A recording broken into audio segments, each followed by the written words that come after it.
nossa vida tem algumas coisas que nos frustram, né?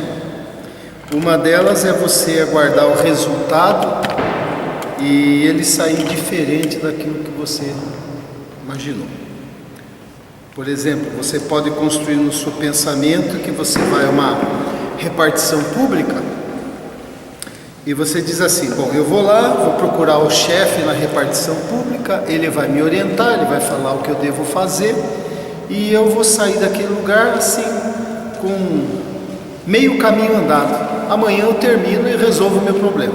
Só que daí você chega na repartição e informa você que o chefe está de férias, né? Ou então você pega um funcionário que está totalmente desinformado. Ou você então conversa com o chefe da seção, ele examina e diz assim: olha, o seu problema é muito maior do que você imagina. Dá para frustrar um pouco, né? A gente já passou por isso, né? Com certeza uma dessas coisas aqui. Porque é agradável a gente ser atendido naquilo que a gente imagina, naquilo que a gente pretende. É agradável. E a gente fica meio perdido quando isso não acontece. E no relacionamento com Deus, a gente pode pensar assim: Deus é bom, Jesus é bom, Deus age de maneira graciosa. E a gente faz uma relação disso imaginando que o Senhor vai responder do jeito que a gente está pedindo. Mas tem pedidos que Jesus não atende. Eu queria que você abrisse a sua Bíblia para nós vermos juntos o porquê. Mateus 20, do 20 ao 23. Jesus não atende todos os pedidos. Mateus capítulo 20, do 20 ao 23.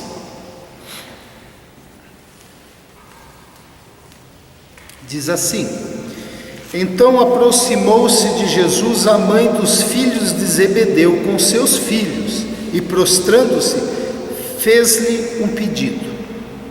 Que você quer? Perguntou ele. Ela disse: declara que no teu reino estes meus 2 filhos se assentarão, um à tua direita e outro à tua esquerda. Disse-lhe Jesus: vocês não sabem o que estão pedindo. Podem vocês beber o cálice que vou beber? Podem vocês beber o sofrimento que eu estou para enfrentar? Podemos, responderam eles. Jesus lhes disse: certamente vocês beberão do meu cálice, mas o assentar-se à minha direita ou à minha esquerda não cabe a mim conceder. Estes lugares pertencem àqueles para quem foram preparados por meu Pai. Amém? Até aqui. O Evangelho de Marcos vai dizer que esse pedido foi feito pelos discípulos. Aqui Mateus diz que a mãe fez esse pedido. Mas juntando as duas passagens, é certo então que a mãe fez o pedido amando dos filhos, né? E é claro que no coração dela isso também estava bem gostoso, né? Ela estava bem desejosa disso daí. Mas antes de tudo, assim, da gente falar dos ensinos, só lembrando que o Evangelho mostra quem é a mãe deles, lá em Mateus 27, Marcos 15, João 19. Diz que esta mulher se chamava Salomé, e Salomé era irmã de Maria, mãe de Jesus. Portanto, Salomé era casada com Zebedeu e tinha os filhos Tiago e João. Tiago e João eram primos de Jesus, porque Salomé era irmã de Maria, né? Então são alguns dados que a gente tem com respeito a essa mulher, que não está aqui, mas está nos outros evangelhos. Mas voltando ao nosso assunto, que Jesus não atende todos os pedidos, quais são os motivos aqui que a gente pode encontrar pelo qual Jesus não respondeu os pedidos, que é importante para um autoexame na nossa vida? Bom, Jesus não atendeu esse pedido por ser um pedido ignorante, né? Ele diz assim: vocês não sabem o que estão pedindo. Você está pedindo isso, mãe, seus filhos estão pedindo isso, mas vocês não sabem o que vocês estão pedindo. Ignorância é nesse sentido, né? A ignorância em ter um saber insuficiente, um desconhecimento, né? Que era o caso dela. Você veja aqui que ela chegou adorando o Senhor. Diz assim: a mãe dos filhos de Zebedeu com os seus filhos e prostrando-se fez o pedido. Então era uma mulher que chegou adorando a Jesus, não era uma pessoa que não cria em Jesus, ela cria em Jesus, sabia que era Jesus, era parentada de Jesus, mas não tinha a maturidade suficiente, não tinha o conhecimento suficiente, apesar de ter tido uma oportunidade maravilhosa, porque ela chega para Jesus e Jesus diz assim: o que você quer? Já pensou Jesus falar assim para a gente? O que você quer? E ela perdeu essa oportunidade por ignorância. E esse é o nosso problema muitas vezes, porque Paulo, olha só, Paulo diz que ele não sabia orar. Paulo disse que ele não sabia orar, e tem gente aí achando que sabe orar. Paulo disse assim: também o Espírito semelhantemente nos assiste em nossa fraqueza. Ele não diz assiste a fraqueza de vocês, ele diz nos assiste, se incluindo, porque não sabemos orar como convém. Ele diz, porque vocês não sabem orar como convém. Ele diz, nós não sabemos orar como convém, mas o mesmo Espírito intercede por nós sobremaneira com gemidos inexprimíveis. Ora, a palavra de Deus já mostra que em matéria de oração, todos nós não sabemos orar como convém. Sabemos orar, mas muitas vezes não como convém. Esse convém que é a nossa dificuldade, né? Se esse pedido é um pedido que agrada o Senhor. Tiago fala assim para a gente: pedis e não recebeis, porque pedis mal. Então a gente já vai vendo isso, e a gente aprende por João que o nosso pedido deve estar em sintonia com a vontade de Deus, quando ele diz assim: esta é a confiança que temos para com ele, que se pedirmos alguma coisa segundo a sua vontade, ele nos ouve. Então nós temos uma pedrinha aí, né? Segundo a sua vontade, o que convém, né? Essa é a pedir bem. Isso significa que na soberania de Deus, de Jesus, ele não atende pedidos ignorantes nesse sentido que a gente está falando, que ignora o que convém, o que realmente é bom, né? Então surge o desafio para a gente todos os dias, a cada dia, ir aprendendo como pedir, e também orar pedindo a ajuda de Deus, que nos ensine a pedir segundo a vontade dele. Então um caminho é a oração, pedindo que o Senhor nos ajude a compreender a sua vontade. Bom, nós lemos aqui que se nós pedirmos alguma coisa segundo a vontade dele, ele nos ouve. Eu pergunto, orar pedindo a Deus que nos ensine a sua vontade é da vontade dele? É, então ele ouve. Olha aí já o raciocínio, né? Então, esse discernimento, ele vai acontecendo na medida em que a gente vai estudando a palavra e percebendo o que ela fala a respeito disso.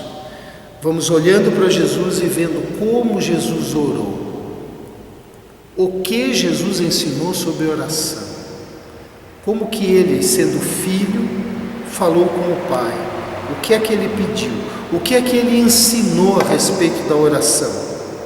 E se os nossos pedidos, por exemplo, estão de acordo com aquilo que ele ensinou de uma maneira geral, porque o Senhor não vai, por exemplo, nos atender se nós fizermos uma oração contrária ao amor, por exemplo, se fizer uma oração contrária ao bem, por exemplo.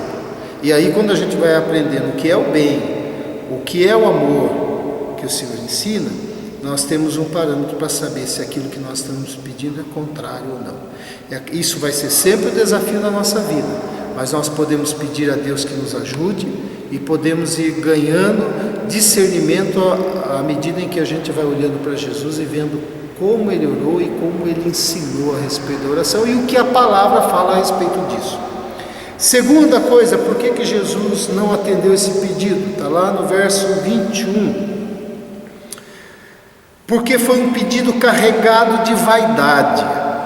O que você quer? Perguntou ele. Ela disse: declara que no teu reino estes meus 2 filhos se assentarão, um à tua direita e outro à tua esquerda.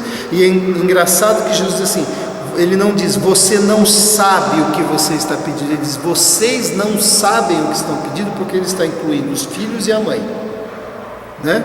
Vocês não sabem. Então, pedido carregado de vaidade, a vaidade de que no reino, e aí a fé, primeiro, que ela creu que tem um reino, e ela cria que Jesus era o rei, mas só que ela falou, quero que nesse reino, e no Senhor que é o rei, um filho meu seja de direita e outro de esquerda. Só isso que a mãe queria, né? Coisa de mãe mesmo, né?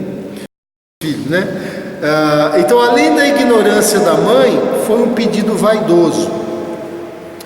No teu reino significa na tua glória, né? Na glória do Senhor. E a vaidade é um perigo, porque se você olhar na palavra de Deus, você vai ver que a vaidade fez com que Lúcifer caísse, que os nossos primeiros pais fossem expulsos do paraíso. A vaidade está ligada ao orgulho, é uma ambição má, né? Então a gente examinar o coração, é uma preocupação ligada ao orgulho. Você tem lá em Atos capítulo 8 uma passagem sobre Simão. Simão fica sabendo que os apóstolos impunham as mãos sobre as pessoas e as pessoas recebiam o Espírito Santo, no cumprimento da promessa que o Espírito Santo seria derramado só não para os judeus, mas para os gentios também. E ele viu que os apóstolos punham a mão, oravam e eles recebiam o Espírito Santo. E aí ele chega e oferece dinheiro. Eu quero pagar por este poder, para que eu também faça esta obra. E Pedro então chega junto e diz, olha, fique perdido você com o seu dinheiro, né? Por quê? Você não tem parte nesse ministério. Você pensa que você pode comprar o dom de Deus com o seu dinheiro? Então o que é isso? Uma vaidade, né? Ligada à magia, ligada a outras coisas no coração, e que o Senhor não atende. Por quê? Porque o Senhor não divide a glória dele. Diz assim, eu sou o Senhor, esse é meu nome, e a minha glória, pois não a darei a outra, e nem a minha honra a imagens de escultura. E a Bíblia diz também que Deus não aceita oração vaidosa. Antes ele dá a maior graça pelo que diz, Deus resiste aos orgulhosos, mas dá graça aos humildes. A gente conhece bastante esse versículo, né?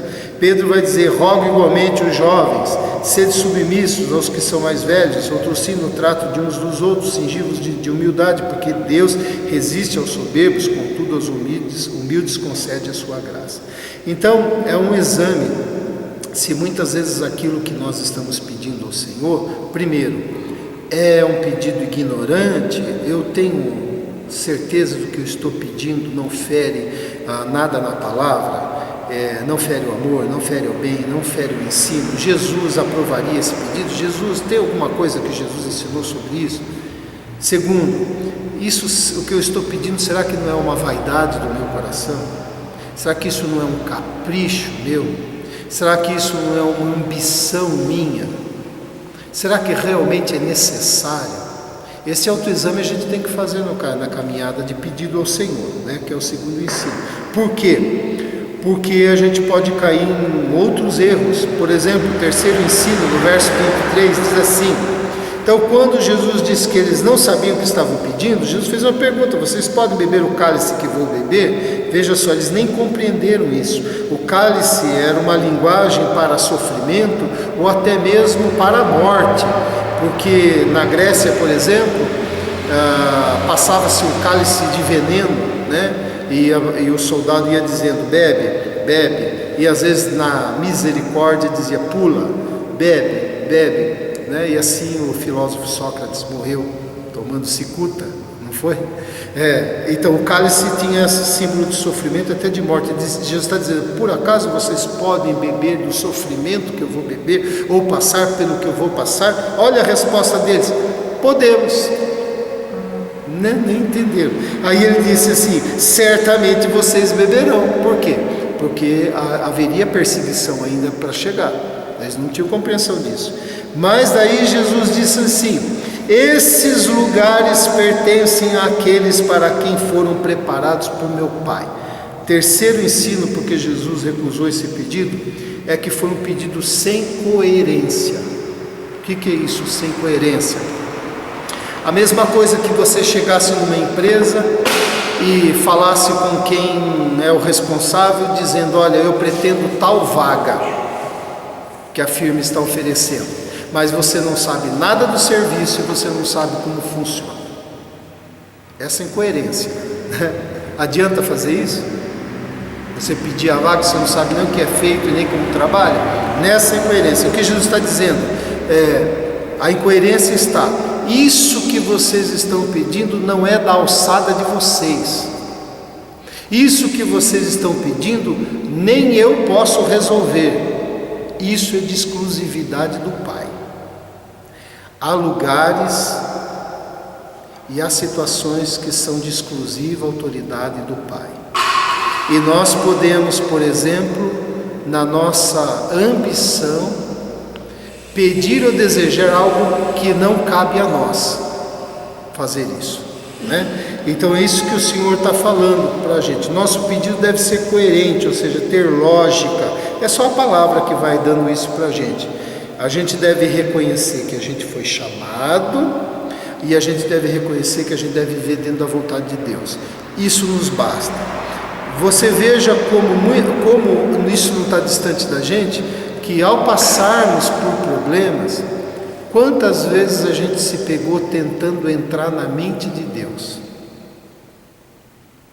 tentar descobrir por que Deus fez isso, por que Deus permitiu isso, né? É os nossos porquê, tentando entrar num terreno santo, em algo que pertence ao Senhor. O que nós devemos saber é que nós somos chamados e devemos viver debaixo da vontade dele. Aquilo que eu não entendo, eu entrego ao Senhor. Aquilo que é possível entender, eu busco entender. Mas os questionamentos que levam a gente à murmuração e até mesmo à reclamação para ele, dele, tentando ler a mente de Deus e adivinhar porque o Senhor fez isso ou aquilo que ele vai fazer, isso é um terreno perigoso para a gente. Então, a leitura, a meditação, o estudo, o aprendizado da palavra, somado à oração, com um espírito humilde, é o que vai dando coerência para a gente na caminhada. Todos nós chegamos na fé de maneira incoerente, e de acordo com o crescimento que a gente vai tendo, a gente vai ganhando coerência. Isso não significa que nós já temos toda a coerência, nós já temos alguma coerência, mas tem muita coisa ainda para a gente alcançar, né? Então a gente deve ter essa noção. Por quê? Porque quando a gente entra numa esfera que é do Senhor, como eles entraram, quem vai sentar aonde, quem vai estar ao lado do rei, no reino, eles nem entendiam o sofrimento de Jesus. Quando entrou nessa esfera, caímos naquela exortação de Jesus, quando ele falou para o tentador: não tentarás o Senhor teu Deus, porque entrou numa esfera que não lhe pertencia, né? Então, esses três motivos a gente vê aqui no texto. Por que Jesus não atendeu esse pedido? Jesus não atende a todos os pedidos, né? Jesus não atende. Isso não quer dizer que os pedidos que o Senhor não atende na gente tem a ver com isso aqui, não. Há pedidos que o Senhor diz não porque Ele tem outros propósitos, não tem nada a ver com essas coisas que a gente falou. Mas há pedidos que Ele diz não porque estão dentro dessa mensagem, né? Dentro dessa mensagem. Por exemplo, a ignorância, a vaidade ou a falta de coerência na nossa vida, na nossa avaliação. Então a gente deve avaliar o quê? Os pedidos que nós temos feito a Deus. Então cada um de nós com certeza estamos em oração por alguma coisa.